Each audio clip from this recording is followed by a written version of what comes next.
You are listening to Written in the Stars, Books and Beyond, where hosts from the LCC Library sit down with writers, publishers, entrepreneurs, and literary enthusiasts of all types.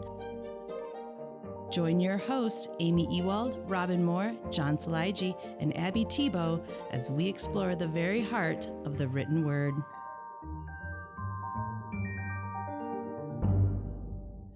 Welcome to Written in the Stars, Books and Beyond. I'm John Szilagyi, and beside me is my co-host, Robin Moore. Good afternoon.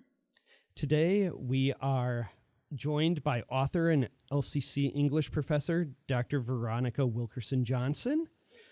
Dr. Wilkerson-Johnson's book, A Sparkle in Their Eyes, Raising Talented, Diverse Students in STEAM Careers, provides an in-depth look at how parents can help their children reach their highest potential in these fields.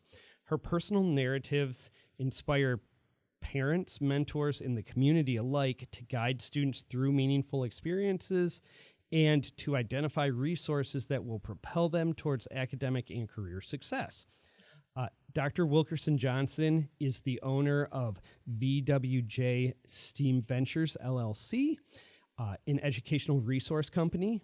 The company provides mentoring, information, consultation, and advocacy to support students as they pursue academic training and careers across various disciplines in science, technology, engineering, the arts, and mathematics. Welcome, Dr. Wilkerson-Johnson, and thank you for being here. It's a pleasure to be here.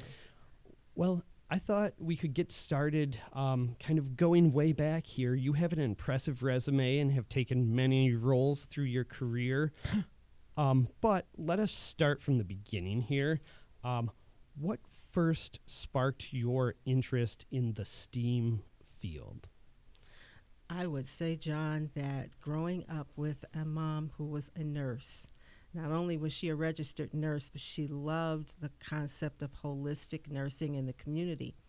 And being a native Detroiter, I grew up actually in a little suburb of Detroit, and we could have pet chickens. Oh. And so one Easter, instead of my mother buying a bunch of the sugar-laden treats for Easter, there were farmers outside with little crates of beautiful little yellow chicks, and she bought 4 of them. And that's where a whole thing began with me being fascinated with animal care, animal husbandry, the ways that it translates into how we treat people as well, how we learn from family experiences. My mother didn't know a thing about raising chickens, and neither did her 8-year-old daughter. But being an only child, together, we figured it out. And it turns out those were 4 roosters. As they got older, the neighbors were not super excited about the crowing roosters every morning.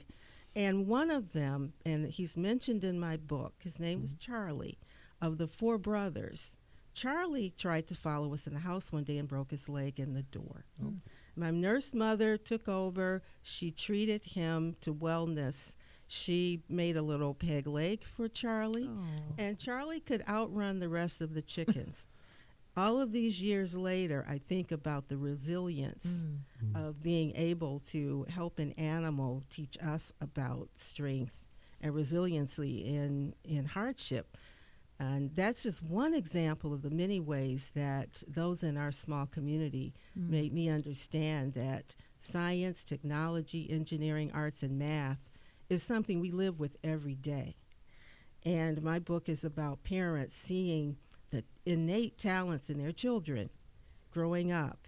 You will notice your child's an artist. Yeah. My son, Christopher, was building things from the time he was 2. He just, whatever he had around, he was constructing something. And he would say things like, "Mom, you know, on Jupiter, where I'm from, we always built huge structures." And I said, "Okay, dear, sure, yes." And whether he's from Jupiter, I can't say. But one thing I know for sure, that now that Chris has graduated from the University of Michigan with a degree in architecture and urban planning, and he's an airport architect. Okay. Just moved to Jacksonville, Florida, where he's been recruited to help design airports. So now he gets to build transportation of the future. So it's things like that. All three of my children, I noticed very early what their traits would be, what their innate love of arts and healing. Son Henry is in school for medical sciences. Oh, wow. My daughter was an actress to her heart from her very 6 months old. We took her to a play. And no one knew the baby was there in the audience because she was in rapt attention with everything going on the stage, and now she's an actress herself. So when you think about what parents can do to help inspire their children to grow into what is innately their own. When I worked in state government, one of my friends there would say, be yourself because no one else can be it better. And I often think about that. We're all born with something that we're just born to do. We can't help it. It's us. And many scientists are waiting to be discovered among all of our children. Some people have a legacy where they can help their children go through the academic process very easily. Some would be first-generation students who never had the chance. Their grandparents, their parents did not have an educational path. That's where my book comes in. Wow. You don't have to be a PhD to raise one. That's So, right. You talked a lot about your children and their ties to the other STEM fields, but also the arts as well. And so I know there's been a lot of talk about the difference between like STEM and STEAM and adding the arts into that. So kind of, talked about your tie-ins with your kids, but what are your thoughts about the importance of adding the A to STEAM? Absolutely. So when we think about all of us drive vehicles, for instance, and you think about the ergonomic side of that, certainly to have a car run, you need all of the technology. But who would want it if that's all it was? Right. We love the artistry of that Yes. beautiful car, that beautiful SUV. We build buildings to last. We build buildings in Japan to withstand an earthquake, for instance. But we want it to be beautiful, like the buildings all over the world that are known for their beauty, their architecture. So the arts are a part of the aesthetic of what makes science amazing and technology, engineering.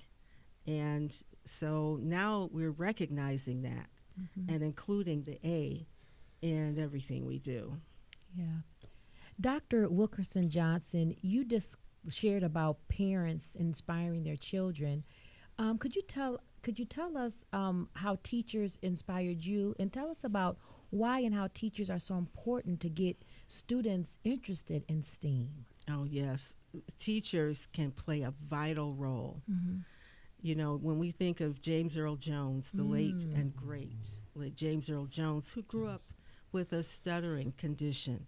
No one would ever guess that the man who says, "This is CNN," the man who is Darth Vader, who's been in hundreds of films, who's a University of Michigan icon, started out not able to speak very well at all. And it was a teacher who heard him do poetry. And what was interesting is when he did the poetry, he didn't stutter. And she said, why don't you make poetry kind of a lead in to everything you do for a while? And that was a game changer for him.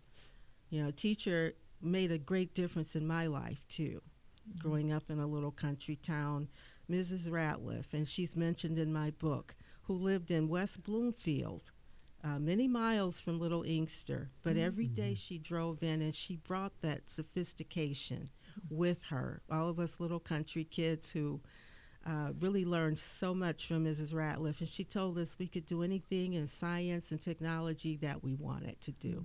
In mathematics, she made it interesting. And I wish she were here today for me to, again, thank her. Well, you are also a teacher, and so obviously her legacy is there, but you were sharing with us before that you have students that you have encouraged too, and students who are poets themselves. And so would you like to share a little about that as well? Well, I hope that she won't mind, John, if I mention her name. But I have a student that was in my English class a few years ago. Her name is Topaz Terry. And in class, Topaz often would do her own version of the assignment by putting in prose and poetry to turn in. And whereas it might not have been the exact assignment at the time, I immediately recognized that this is a born poet among us. And so Topaz, I encouraged her. She brought in a whole book of poems that she had done over time that she did to enjoy journaling and poetry and prose. And she said it helped her days. It helped her get through difficult times in her life. And one of her poems is called Sleepy Rainbow. Another one is called She Is Me. Both of them talk about developing in life and grasping onto your opportunity, kind of like in the play Hamilton, where Alexander Hamilton says, I'm not giving up my shot. And her poetry is a lot about that, taking that stand while you can. And so I'm very proud of Topaz, and she's been featured in LCC student work. Very nice. That is very great. So changing gears a little bit here, but how do you think STEAM education can be made more inclusive and engaging for students from diverse backgrounds? Yes, that's a very important question, John. And when you think about the fact that many students don't start out in preschool, for instance, where they can get that opportunity to start to learn science and technology and math early. That's going to be very important for parents to do. In other cultures, we even see where students, from the time they're in the womb, parents are reading mathematical equations to their children.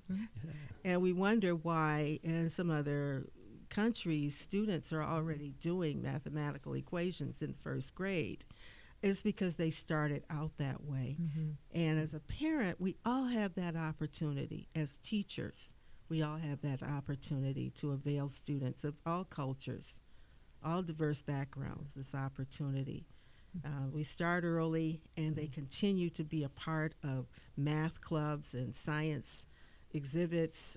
You talked about an event happening here at LCC on November 9th. Yes, STEAM Fest. STEAM Fest.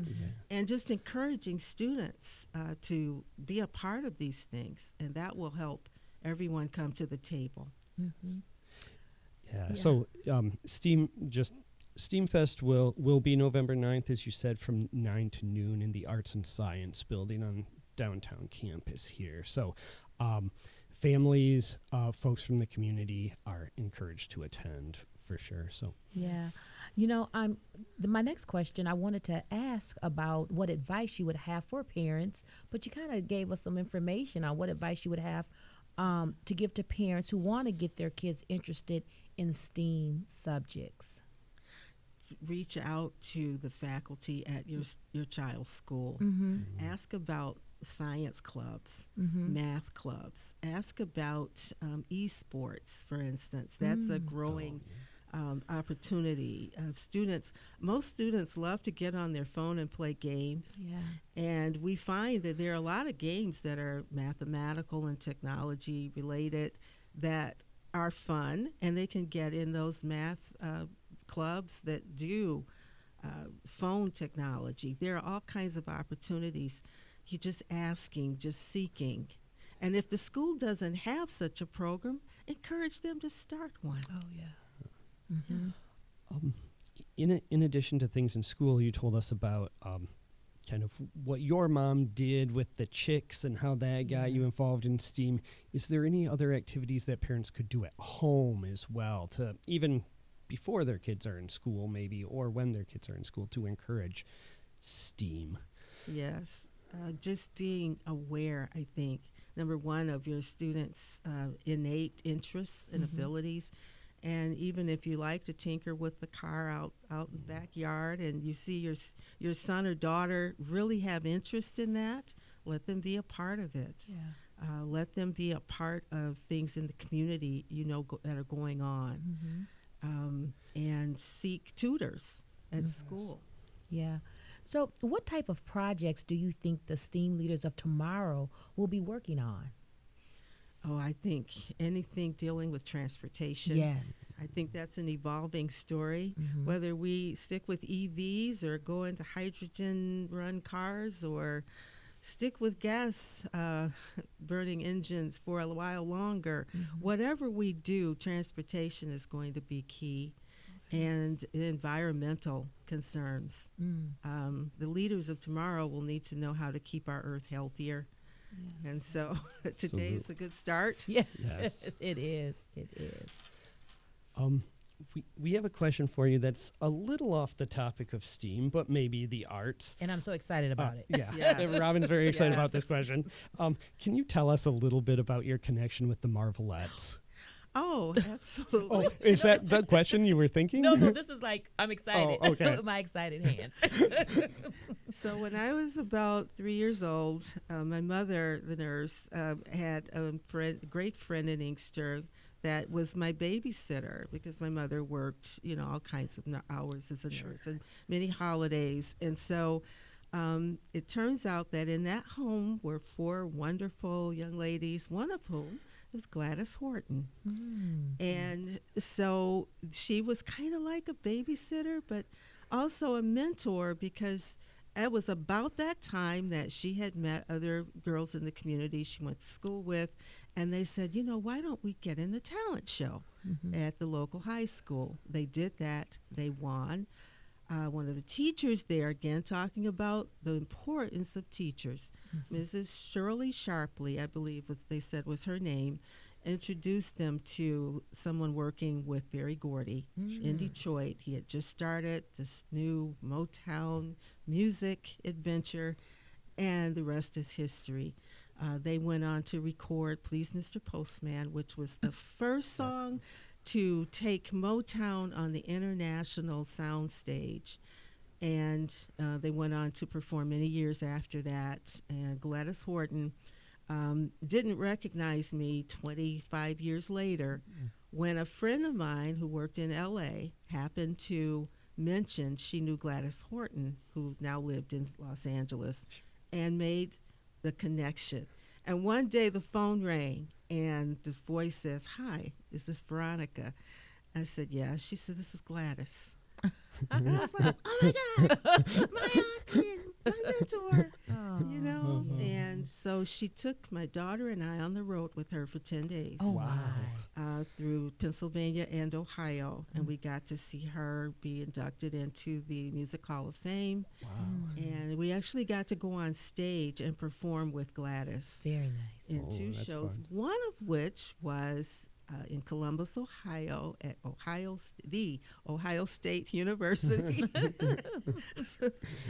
Oh, wow. Wow, that is wonderful. Yeah. That is so exciting. What a nice connection. I was looking forward to that story. I'm like, when are we going to get to Yes. this question? Yes. So, what advice would you give inspiring authors who want to write about STEAM subjects? Oh, I would just have them start from whatever their fascination is with the realm. When you think about the thousands of professions that could be related to STEAM, there's so many. When you think about here at LCC, for instance, when Delta Airlines was looking for a place to help it to build its workforce, and they looked all over the nation and settled on, I think, around 300 settings around the nation. The only one in Michigan, to my knowledge, is Lansing Community College. They were so impressed with our West Campus, our work with the airlines already, and so now we have that wonderful campus, all of the automation, and in 2 years, those students get a chance to be in a very lucrative field that grows from there. And I would say just one of many stories. So whatever stories we have, whether it's our pharmacy tech students here at LCC, started by former President Brent Knight, other opportunities, just start and take it from there. Yeah. Yes. So, what, besides your book, A Sparkle in Their Eyes, which is available now, what are you currently writing or working on? Are you working on anything else? Do you have any other writing projects going? Yes, I'm wanting to do a better job through my business of connecting opportunities with local colleges, universities, and try to take that nationwide. And Yeah, can you tell us a little bit more about your business? well, yes, what I do is promote community engagement and parent engagement. So I put on forums and bring in, a good example is here at the Michigan Library and Historical Center. I had an event where I brought in students from all of the K-12 schools in the area to display their work in STEM. And I had the robotics team from the University of Michigan. I guess I'm, partial because I go Yes. blue. So I brought them in, and they brought Digit the robot. He's a walking robot, also partnered with Ford Motor Company. And they came in, and Digit walked around and engaged the children. I have a video on my website of Digit bowing goodbye as the credits are rolling. And so that inspired the children who were there. And in the summer, this past summer in Inkster, I brought a group of students from Mary Grove of Detroit, which, as you know, used to be Mary Grove College, and now Mary Grove University. And now they partner in high school classes in STEM and STEAM. And that involved the University of Michigan students as well. And they brought a robot K9. Okay. As in, it can fetch, it can run, it can do things. Wow. It's like a K9, like Wow. a dog. Sure, yeah. But they're learning about how that technology could help in so many ways medically. And these are high school students that built that robot in 8 days. Wow. So that's an example. So I'm wanting to connect Yeah. those resources. Great work you're doing in the community. Dr. Veronica A. Wilkerson-Johnson, please share with our listeners where they can find your book and connect with you. Well, they can find my book at any place books are sold. Just ask for the book, and if it's not on the shelf, it can be retrieved by any bookseller. They can get it online at Amazon.com as well as Barnes & Noble. Any other book resources here at the LCC Library. They're welcome to come and check it out and read it. And they can reach me. And do I give my connection information? Can she give her website? Yeah. Please share your Please do. website. So please, my website is vwjsteamventures.com.